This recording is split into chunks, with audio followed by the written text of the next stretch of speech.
Matthew chapter 12 verse 24 says that, "But when the Pharisees heard it, they said, 'This fellow does not cast out devils, but by Beelzebub, the prince of the devils.'" Welcome and thank you for joining into our program today. So a particular couple had a conversation with me, and the lady, Sister S, shared with me an incident that she went through in the past, and how God used a dream to prepare her for that situation. So Sister S told me that she had this dream one day, and in the dream she was at church with her boyfriend. So when the service was over,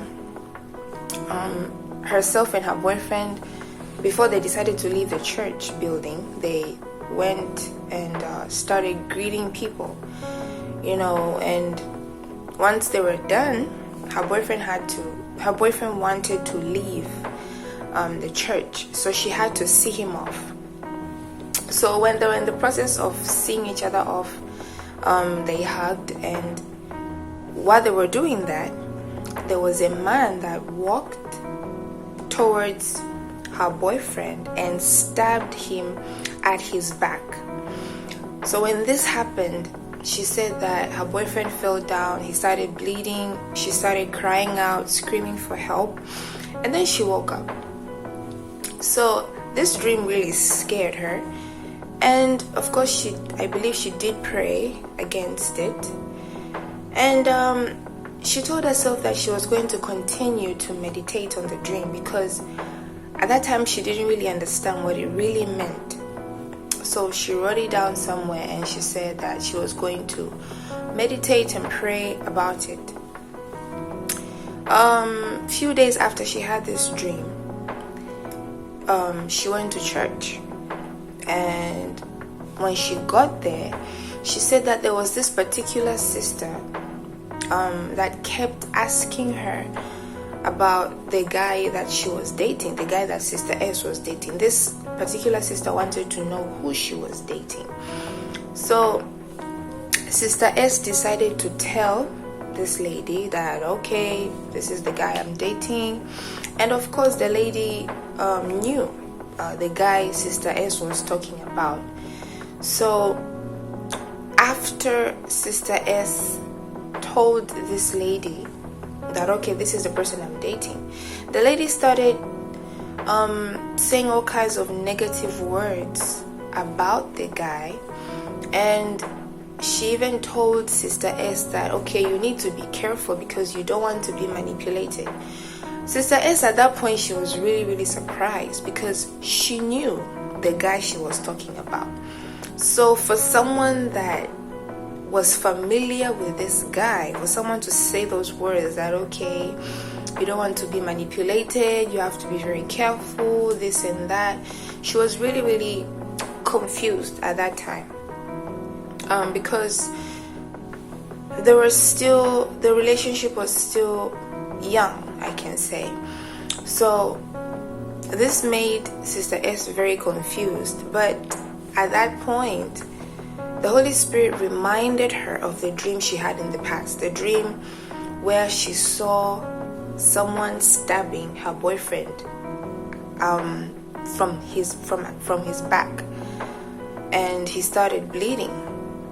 So the Holy Spirit helped her understand that those words that the lady was saying concerning her boyfriend, they were not inspired by the Holy Spirit, and they were just to distract her and to discourage her from continuing with the relationship, because God was the one that kept them together. So if there was anything wrong, God was going to be the one to tell Sister S. In the book of Matthew 12:24, we see that Jesus himself, when the people saw that he was doing miracles, when he just finished healing someone that was deaf and dumb, they told him that you're using evil powers to heal people, to do all these miracles. That would have discouraged him. That itself would have been enough to discourage him. But Jesus knew what was the will of God. Jesus depended on the Holy Spirit, and he was led by the Spirit of God. That's why he kept doing what he was told to do.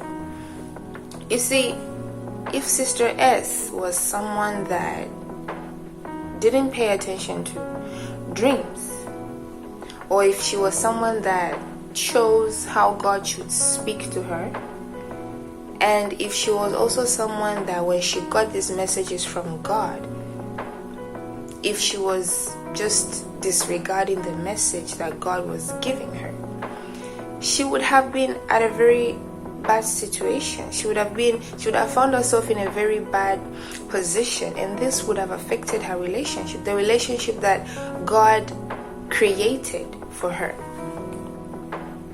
Listen, every time, one thing that I've learned throughout my journey with Christ is that every time you decide to step out and obey the will of God, the devil will always use people to discourage you from continuing to do what you're supposed to do. And it's sad because sometimes these people can be Christians. Sometimes these people can be the people that are in your church. Christians that put themselves in a place where they allow the devil to use them to discourage you. But if you're someone that pays attention to the message of God, if you're someone that does not choose how God should speak to you, if God chooses to use visions, if God chooses to use dreams, if God chooses to use His word, if God chooses to use prophecy, if you're someone that does not say, well, I don't believe in this, so this is not God, you will benefit. If Sister S disregarded this message, she would have probably made a very bad decision and regretted in the end. And of course, she was not going to be able to blame anyone for that, because God did warn her before it happened. So if they discouraged Jesus, if they dared to tell Jesus, to say that Jesus uses evil powers, Jesus uses Beelzebub to do these miracles, it's not going to be anything less for us. I encourage you to pay attention to God's voice, because He is speaking. And if you think that your spiritual ears are not sensitive enough to hear the voice of God, you can pray about it. You can actually ask God to quicken and enable your spirit, your spiritual ears to be sensitive to the voice of God. Because I remember I just had to make a simple prayer that God touch my dreams. I didn't want to have dreams that didn't have the message of God for my life. And He did just that. So don't be discouraged. Pay attention to your dreams. Write them down, because you never know what God is trying to warn you from. You never know what God is trying to prepare you for. If you have any questions, feel free to type them down below, and we will be glad to answer your questions. God bless you.